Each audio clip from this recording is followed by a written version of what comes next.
الفليفله ديالنا بعد ما كنقطعوها نقيوها، هو الاول ونوصلوها نقطعوها سواء هاد الخضره سواء الحمراء. انا عندي هاد الفليفله خضراء، ها هي بغيت نديرها حتى هي راه حاره تبارك الله. نديرو ديك لاصوص ديال الحار اللي كيعطيونا في المطاعم مع البيتزا ومع، انا ها هي عندي بقى من عندي واحد شويه منها. غادي نصوب واحده اخرى. هذه الفلفله الحمراء كانت عندي حمراء، هذه عندي دابا خضراء غادي نصوبها.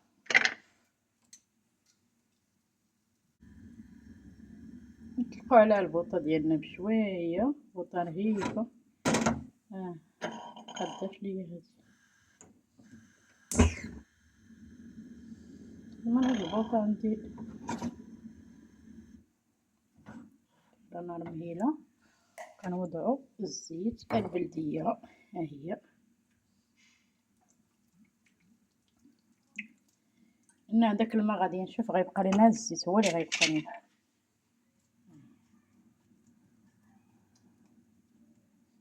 وصافي كطيب كنصفيوها كي قلت لكم. ها هي كطيب واحد تقريبا واحد نص ساعه بين ما كينشف هذاك الماء، كتولي على هذا الشكل. ها هي انا دايره في البواطه ديالي، نفتح لكم تشوفوا. عملوها كتهزوا معلقه، نص معلقه شويه، وكديروه في اي حاجه، في الشاورما، في الطاكوس، في الديسه، في الناس اللي كيبغيو الحار. هذه بحال ديك لاصوص د الحار اللي كتكون في المطاعم كيعطيوها لنا الساشيات. هذه انا صايبتها لكم في الدار، هاي كتشوفوا.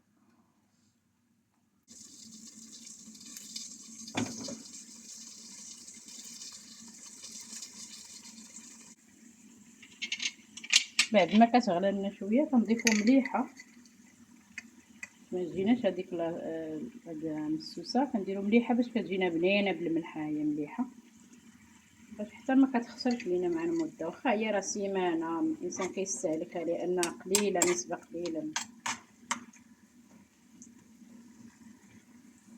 انا ما كنحضروش منها كميه كبيره.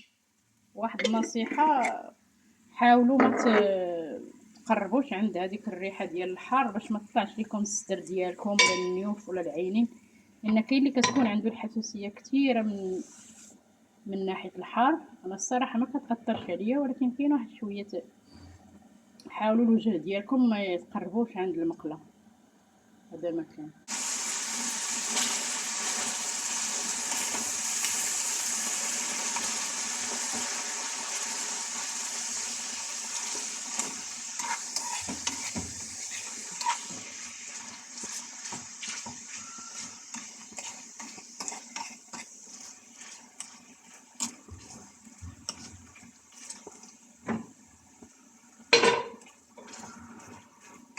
كنبقاو نعكوه هكا، كنعكو هذيك الفلفله باش نتاكدوا بلي راه طابت وطلقات هذاك الحروريه ديالها وداك اللب ديالها. هي طريقه ساهله، ونخليوها حتى تبرد ونصفيوها. صافي دابا راه طابت وطلقات هذيك الحروريه ديالها في الزيت.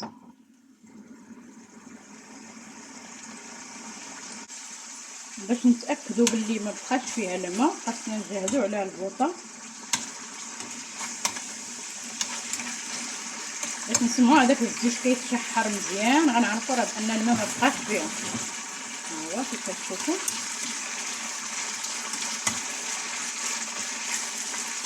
ديما كنقول بعدوا الوجه ديالكم وعلى ديك الرائحه، ربما تاثر عليك الرائحه ديال الحار.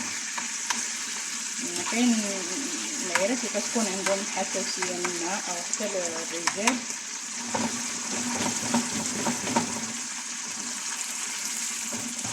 حاولوا كلا قلتي كنشحروها باش تحيد منها داك الماء. وهنا كي كتشوفوا هي راه بدات كتحمر، يعني ما بقاش الماء، يعني الماء ما بقاش فيها. كتعرفوا الماء هو كيخسر كيفسد الحاجه الا بقات. ها هي كتشوفوا راه كتحمر ديك الزريعه. ها هي يعني الماء راه ما بقاش. هنا غادي نخليوها حتى تبرد ونصفيوها، نصفيو عليها البوطه. نخليوها حتى تبرد وغادي نصفيوها ان شاء الله.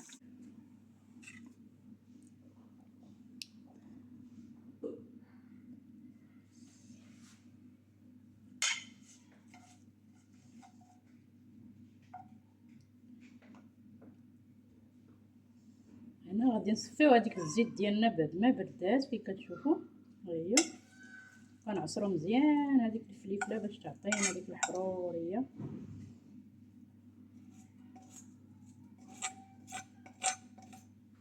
صراحه هذه الفلفله انا ما كتخطانيش خصوصا في البرد. الناس اللي كيبغيو الفلفله الحاره احسن طريقه كناكل بها انايا الفلفله الحاره باش نكتسبوا الفيتامين سي هي هاد الطريقه.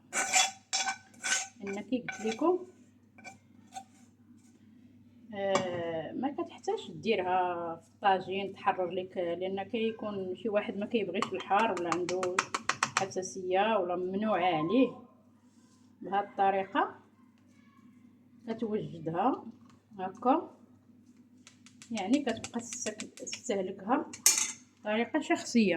اللي كتشوفوا هي الزويته ديالنا كنبقاو نهزو بمعلقه صغيره مثلا.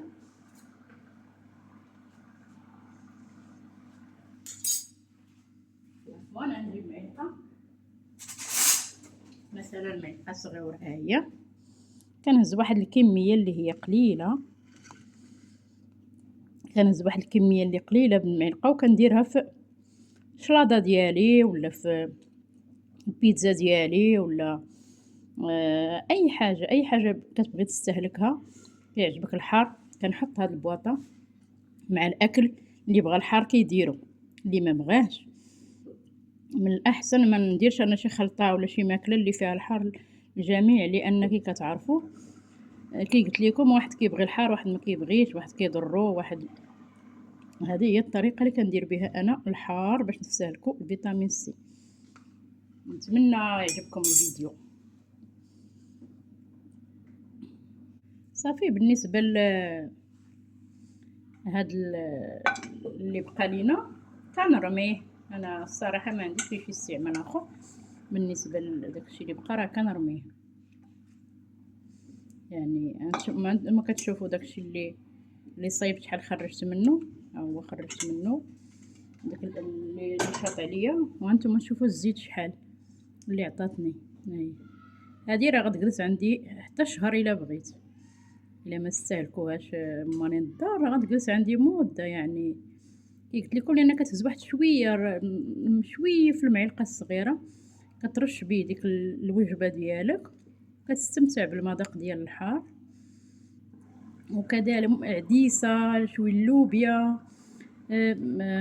سميتو، حتى المريقه الا درتي مريقه في الطاجين وحطيتي ديك البطاطا ودرتي عليها ديك الحار، يعني كتكون المذاق الناس اللي كيبغيو المذاق الحار. وكذلك كنستهلكوا الفيتامين سي بطريقه اللي هكا احسن من نكونوا بعض المرات راه كنبغيو نديروا الحار وكنفكروا واحد اخر ما كياكلوش، فهمتي؟